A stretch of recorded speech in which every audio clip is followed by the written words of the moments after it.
The sun was just beginning to rise over the airport. A quiet, peaceful morning filled the air as a gentle chill hung inside the terminal. Ibrahim Traore waited calmly near gate 37. He wasn't dressed in a suit. There were no bodyguards surrounding him, no flashy accessories to draw attention. To those around him, he appeared to be just another traveler, another African making his way through the bustling airport. But Ibrahim Traore was far from ordinary. He was, in fact, the president of Burkina Faso. Traore preferred traveling like this, humble, private, and quiet. He believed in blending in with the people, staying grounded, and avoiding the pomp and circumstance typically associated with his position. He didn't need cameras flashing or loud announcements following his every move. No, for him, it was about being unseen, moving among people like any other passenger. That was the way he operated, under the radar, yet with the full weight of his country's leadership. His return from Europe, after attending important diplomatic meetings, was no different. The talks he had participated in were vital, matters concerning the sovereignty of gold resources and Africa's broader future. However, now that the business of the day had concluded, all Traoré wanted was to return home to Burkina Faso. It had been a long trip, and he longed for the peace of his own country. As he made his way toward the gate for his Air France flight to Ouagadougou, he greeted one of the airport workers with a warm smile, speaking to him in French. Bonjour, Xavier? The worker smiled back, unaware of who the man truly was. That was how Traoré preferred it. He didn't need anyone to recognize him. He boarded the flight in the usual manner, without any fuss, and walked quietly down the aisle to his seat in business class, row 2A, by the window. He nodded politely to the flight attendants, but there was no sense of urgency, no sense of importance. To the other passengers, Ibrahim Traore was simply a man, sitting quietly as the plane prepared to take off. No one noticed him. Or so he thought. A few rows behind him, whispers began to circulate. A senior French businessman, the CEO of a major energy company, was also on board the flight, heading to Burkina Faso. Unlike Traoré, the CEO was accustomed to a life of luxury, red carpets, champagne, first-class accommodations, and top-tier treatment at every turn. When he arrived at the gate, however, he was informed that business class was already full. The CEO, used to getting what he wanted, didn't take kindly to the news. No, was not an answer he was accustomed to hearing. And that's when the trouble began. At first, it was a minor issue, but it quickly escalated. The CEO stood at the gate, surrounded by assistants and airline staff, impatiently tapping his polished shoes. He made it clear who he was, boasting about his strategic partnerships in various African projects. To him, that was a badge of privilege, an indication that the rules didn't apply to him. He demanded an upgrade to a better seat immediately. The airline staff scrambled, checked their tablets, and searched for an available seat, but the truth was simple: business class was full. There was nothing they could do. The situation, however, was far from resolved. The airline called over a senior flight attendant, a tall white woman named Claire. She was tasked with managing the situation. Claire, who wore the crisp Air France uniform with a cold, professional smile, walked down the aisle, scanning the cabin. Her sharp eyes swept over the passengers, looking for the source of the problem. Her gaze landed on Ibrahim Traore. There he was, sitting quietly in his seat, calmly reading something on his phone. He was unremarkable, no expensive watch, no assistants, just a black man in a hoodie. For a moment, Claire paused. There was something about him that didn't quite fit. He didn't look like someone who belonged in business class. Claire approached him with an air of authority, her smile forced and professional. "Monsieur, may I see your boarding pass?" she asked, her voice polite but firm. Traoré looked up from his phone, nodded, and handed her the pass. She glanced at it, then back at him. The seat number was correct, but something didn't sit right with her. In her mind, he didn't seem like the type of person who should be sitting in business class. Moments later, she returned with the boarding pass still in her hand, her smile now more forced than ever. "Sir, I'm afraid we may need to move you to accommodate another passenger." Would you mind relocating to economy? We will compensate you, she said, her tone colder now. The insinuation was sharp, even though it was delivered under the guise of politeness. Ibrahim Traore raised an eyebrow. His voice remained calm, but there was a trace of curiosity in his tone. And why me? He asked, his words measured but firm. Claire responded quickly, her smile faltering slightly. No reason, sir. Just a small adjustment for our guest. Traore paused, his expression still composed. Is this guest more important than me? He asked, his voice steady. Claire didn't respond. Instead, she forced a smile, trying to maintain control of the situation. Around them, a few passengers in business class began to pay attention, sensing that something wasn't quite right. But no one said anything. Ibrahim Traore, however, remained calm. No, he said, his voice quiet but resolute. I will remain in my seat. A moment of tension passed. Claire was stunned. She wasn't used to someone, especially not an African passenger, resisting her in such a composed and dignified manner. Most passengers would have caved under the pressure, but not Traore. He stood his ground. The airline staff was flustered, unsure of how to proceed. Claire, still uneasy, insisted. Sir, I insist. This is for operational reasons. Her tone had become colder, and she tried again, this time with more force. But Traore didn't flinch. If it's operational, he said, then please explain why I am being asked to move, and not anyone else. His words were calm but filled with quiet authority. Claire hesitated, unsure how to respond. She wasn't prepared for such resistance, especially not from someone she had already decided didn't belong in business class. Around them, a few passengers had begun to notice, and the uncomfortable silence grew. At the gate, the CEO was still waiting. His assistants were now busy trying to arrange a seat for him, and the tension between him and the staff had grown. But the drama on the plane was far from over. Claire, feeling the pressure mounting, turned her attention to other black passengers in business class, asking them to move. She was clearly targeting those who looked like they didn't belong, and that was her second mistake. Ibrahim Traore watched it all unfold, his face calm and expressionless, but his mind was working. He was calculating, observing, listening. The slight of being asked to move from his seat didn't anger him. Instead, it sharpened his focus. He was keenly aware of the injustice being done around him. The situation was beginning to build. It wasn't just a minor inconvenience anymore, it was something deeper, something much more significant. A young African man, maybe in his late 20s, was the next target. Claire had pointed at his seat and instructed him to move to economy. He looked confused. Why me? He asked. Claire didn't respond. She simply took his boarding pass and walked away, not offering an explanation. At that moment, Ibrahim Traore stood up. His voice was calm but firm. Enough, he said, his words carrying a quiet authority. You are making decisions based on skin, not on tickets. That is called discrimination. Claire, shaken by his words, tried to dismiss him. Please, sir, she said. Sit down. Don't cause a scene. But Traore didn't back down. He looked her in the eyes for a moment, his gaze unwavering. There was something in his stare, steady, fearless, and powerful. But Claire still didn't understand who he was. To her, he was just another passenger causing trouble. Treat me like a human being, Traore said, his voice carrying the weight of his dignity. He stood his ground. And that was when everything shifted. Claire walked away, her expression strained, muttering under her breath in French. Always making noise. She didn't know it yet, but that was a line that would echo in the story to come.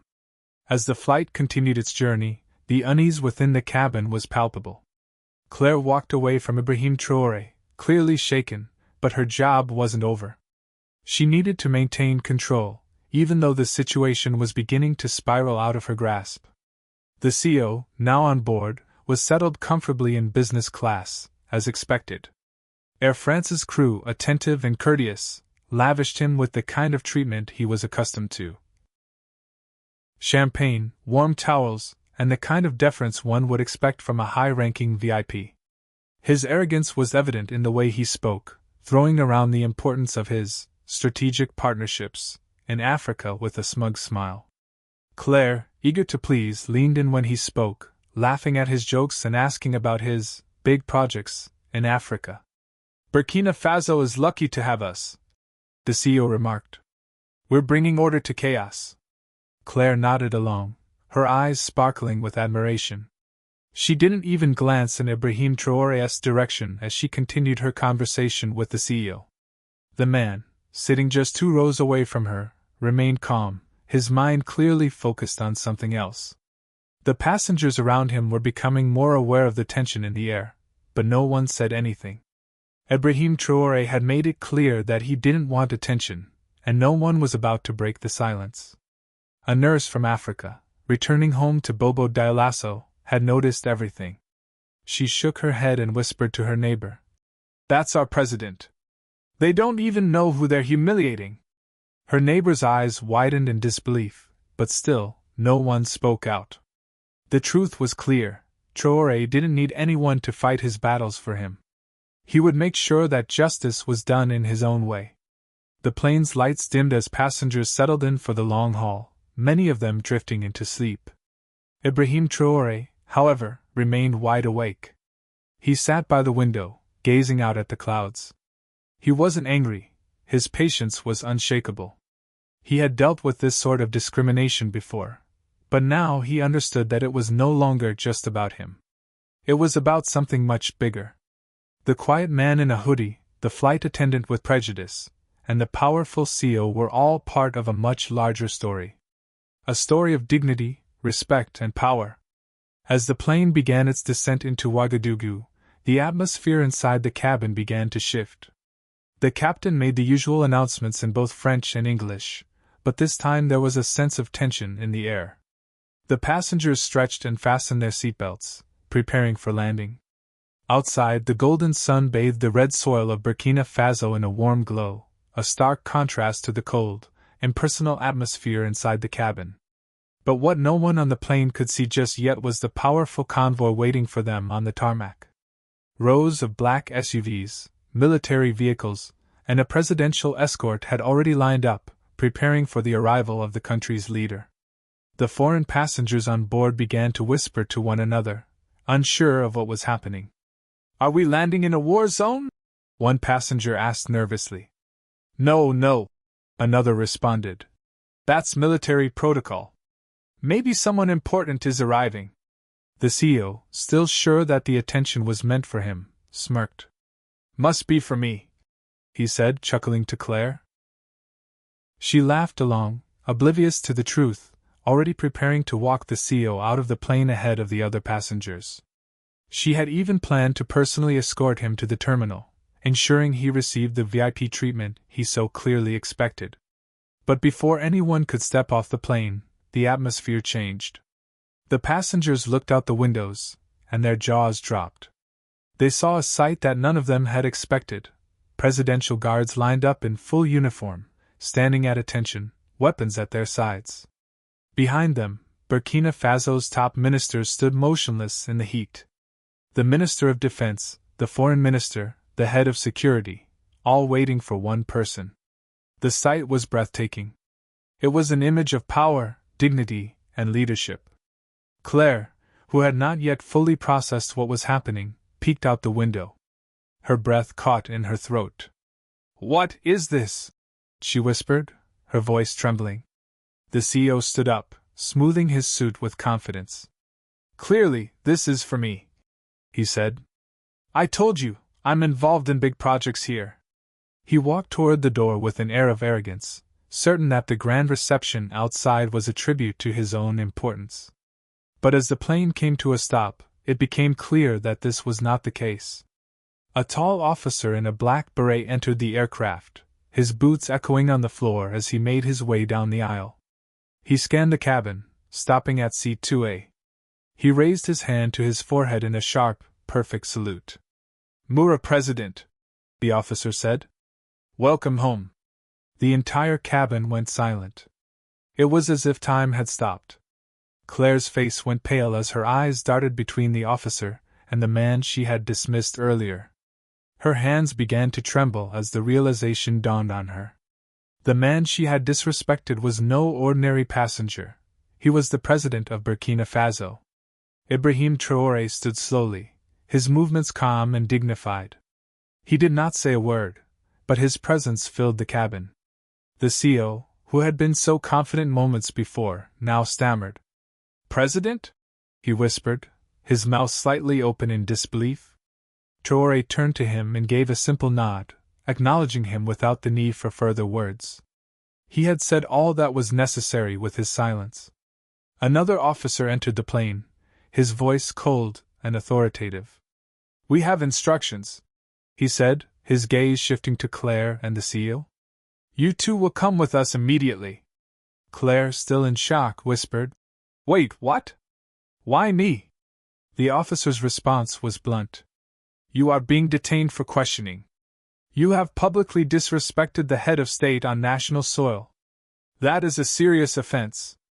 Claire's face went pale, and she stuttered in panic. No. This must be a mistake. I was just doing my job." But the officer wasn't interested in her excuses. Claire and the CO were escorted off the plane, their faces filled with confusion and fear. The passengers, who had witnessed everything, now saw the true extent of what had transpired. The arrogance and disrespect they had witnessed earlier had come full circle. The flight attendants had treated the CO like royalty, while Ibrahim Traore had been made to feel like an outsider, despite his position as the leader of a sovereign nation. As the two were led away in handcuffs, the passengers watched in stunned silence. Claire and the CO were both placed into separate black vehicles, surrounded by elite presidential guards. Not a word was exchanged between them or the officers. The silence was deafening, louder than any shouting. It was the silence of power being reclaimed, of dignity being defended. Outside the airport, Ibrahim Traore was met by his people, his guards, his ministers, and a cheering crowd. The cameras clicked, capturing the moment the country's leader returned home. It was a moment that would go down in history. The man who had walked among them as a regular person, unnoticed and unbothered, had now been revealed for who he truly was, the president of Burkina Faso. And those who had judged him by his appearance would now face the consequences of their actions. Back inside the aircraft, Claire and the CO were both being led away in handcuffs. The passengers watched as the two figures disappeared down the steps, their arrogance shattered. It was the beginning of the end for them. The reality of their actions had hit them hard, and the consequences would soon follow. On the tarmac, the heat of the Burkina Faso sun beat down relentlessly. All eyes were on Claire and the CO, their smug smiles now gone. The silence surrounding them was louder than anything they had ever experienced. They were being escorted into black vehicles, their futures uncertain, while the nation's president made his way into the heart of the country. Inside the terminal, Ibrahim Traore stood before a small press gathering. His voice was calm, but his words were sharp and unforgettable.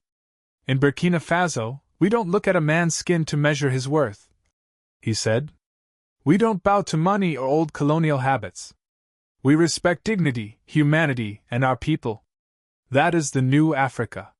The story spread like wildfire. Videos of the arrest and the military salute to Traoré were leaked online, and social media exploded. The hashtag #RespectAfrica trended globally. African youth across the continent celebrated, sharing their pride in a moment that would forever be remembered. The world had seen firsthand the injustice that had been done to their leader, and now, they stood united in their support.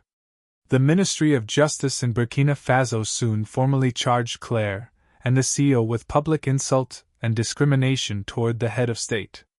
The French embassy tried to intervene, but Traoré's response was clear. "This is not a colony.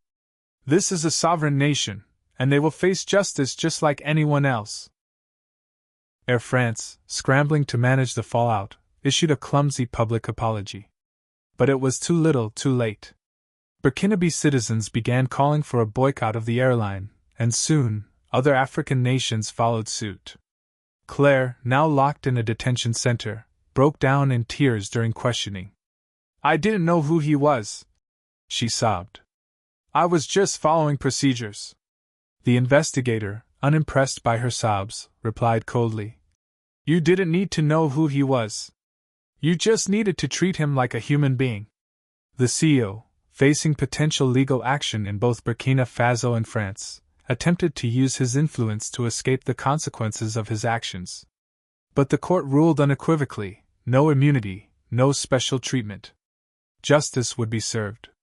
Ibrahim Traore, for his part, never gloated. He didn't mock those who had disrespected him. Instead, he returned to his presidential duties, building roads, empowering young people, strengthening his country's military, and defending his nation's sovereignty. But that moment on the plane, the quiet man in the hoodie, the flight attendant with prejudice, and the CEO blinded by pride, those moments would live on as legends. A turning point in Africa's story, when dignity was defended and power reclaimed. And that, in the end, was the most important thing.